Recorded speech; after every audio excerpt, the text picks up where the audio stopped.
This is Neeraj Jain from DBS Sagar. Today I am taking this topic wool. Right.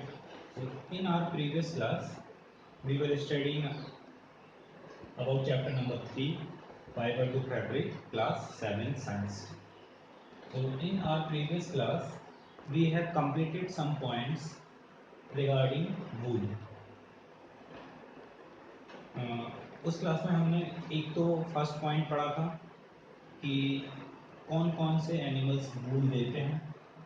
Second point पढ़ा था selective breeding, यानी कि ऐसे sheeps या ऐसे एनिमल्स जिनके हेयर्स सॉफ्ट हैं उनको हम सेपरेट कर लेंगे, यानी कि हम सॉफ्ट हेयर्स वाले शीप्स का सिलेक्शन करेंगे, इसको हम बोलते हैं सेलेक्टिव ब्रीडिंग। और तीसरा पॉइंट पढ़ा था हमने कि रेयरिंग ऑफ एनिमल्स कैसे करते हैं, यानी वूल फाइंड करने के लिए हम जिन एनिमल्स को यूज करते हैं उन एनिमल्स की रेयरिंग कैसे करते हैं। ये 3 पॉइंट्स हमने कवर कर लिए थे। Today I am taking this topic processing wool, यानी कि एनिमल से हम जो वूल फाइंड कर रहे हैं या फिर कहें कि एनिमल्स के जो हेयर्स को हम निकाल रहे हैं, तो उन हेयर्स की कंप्लीट प्रोसेसिंग में हम क्या किया जाता है, क्या क्या स्टेप्स इन्वॉल्व होते हैं उनकी प्रोसेसिंग में। We are going to study about those steps. So I have already written these 6 steps which are involved in processing of wool. Here we will start from this shearing. First step is shearing. तो shearing का बिल्कुल simple सा meaning होता है cutting of hair. Cutting of hair. Obviously, when we want to get wool from animals, at first step we need to cut the hair from the skin of any useful animal like sheep, angora goat, llama, alpaca, etc. There are many animals. तो हम किसी भी sheep giving wool giving animal से सबसे पहले उनके hairs को cut करेंगे। This is the first step of this topic. So we can say cutting of hair is called shearing. Now hairs को कट करने के बाद क्या करना है? Our second step is scoring. तो इसका मतलब क्या होता है? Scoring means washing of hair. तो washing of hair is known as scoring. Obviously हमने जो फर्स्ट स्टेप में हेयर्स को कट किया है उसमें बहुत डस्ट हो सकती है, वो हेयर्स ऑयली हो सकते हैं या कोई दूसरी कंटेमिनेंट्स या दूसरा कोई इम्प्योरिटीज हो सकती हैं। तो उस इम्प्योरिटीज को हटाने के लिए हम बोल सकते हैं कि जो हमने हेयर्स को कट किया था वो हेयर्स अभी क्लीन नहीं है, बहुत गंदे हैं। तो हमें सब कट करने के बाद क्या करना चाहिए?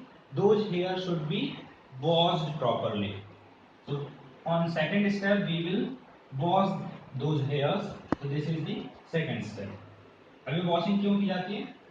उन हेयर्स की डर्टीनेस, डर्ट्स, डस्ट, ऑयल आदि को रिमूव करने के लिए। After that we will come to third step. Third step is sorting. What is the meaning of sorting? Sorting means separation of hairs with different textures or different qualities is known as sorting. इसका simple सा meaning क्या हो गया कि जब हम different qualities के hairs को सेपरेट करते हैं, सेपरेशन ऑफ डिफरेंट हेयर्स, अलग अलग क्वालिटी के हेयर्स को जब हम सेपरेट करते हैं, अलग अलग ग्रुप में डिवाइड कर देते हैं, so that is called sorting. ऐसा क्यों करना पड़ता है? Some hairs are very soft, some are hard, some hairs are long and some hairs are short.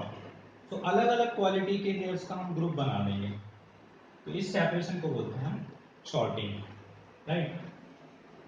Now next step is removing burrs. अब ये क्या होता है, during the winter when we wear woolen sweater, sometimes we see that there are some small strands और छोटे छोटे रेशे हमारे स्वेटर्स पर दिखते हैं। जब हम प्योर वुलन स्वेटर मार्केट से लाते हैं और पहनते हैं, then we see there are some small strands और छोटे छोटे रेसे कहीं चिपके दिखते हैं, और फिर हम उनको ऐसे ऐसे हटाते रहते हैं। तो एक्चुअल में होता क्या है कि वूल्स के ऊपर यानी कि इन हेयर्स के ऊपर और बहुत छोटे छोटे फाइबर्स, जिनको हम फ्लफी फाइबर भी बोलते हैं, बच जाते हैं। तो इन फ्लफी फाइबर्स को हटाना बहुत जरूरी होता है, अदरवाइज हमारा स्वेटर जब बनेगा तो उसमें बहुत सारे छोटे छोटे जो रेसे दिखेंगे, उन वजह से हमारा स्वेटर बहुत गंदा लगेगा। तो उन फ्लफी फाइबर्स को हम बर्स भी बोलते हैं। तो at this fourth step these burrs are removed inside the industries where this processing of wool is done. So at fourth step we remove the burrs or we remove fluffy fiber.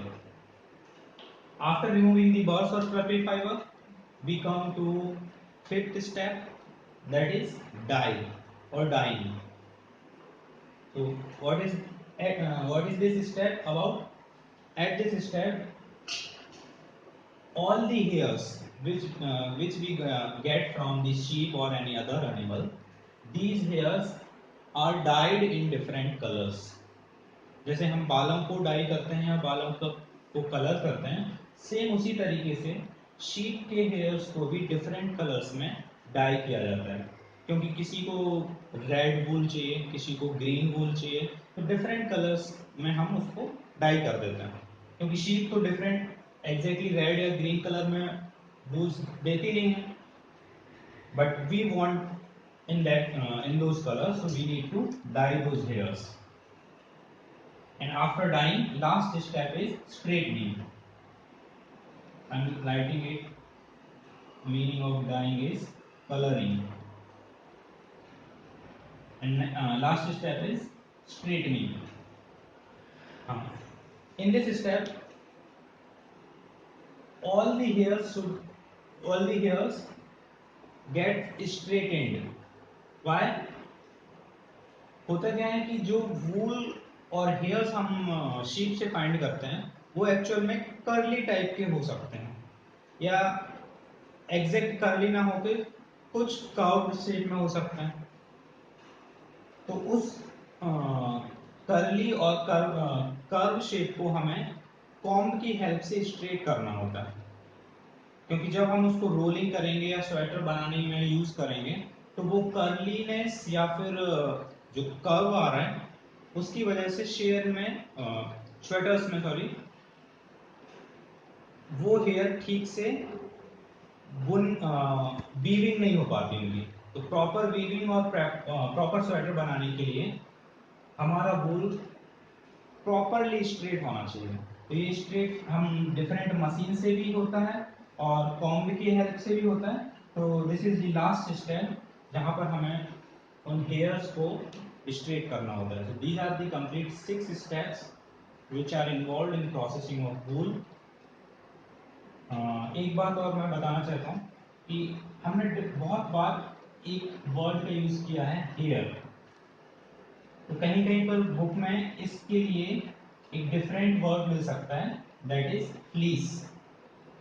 तो अगर कहीं पर fleece लिखा मिलता है तो उसको समझना है कि हम हेयर की ही बात कर रहे हैं। Fleece means hair. तो these are the 6 steps. In our next class we will start our second topic, which is silk.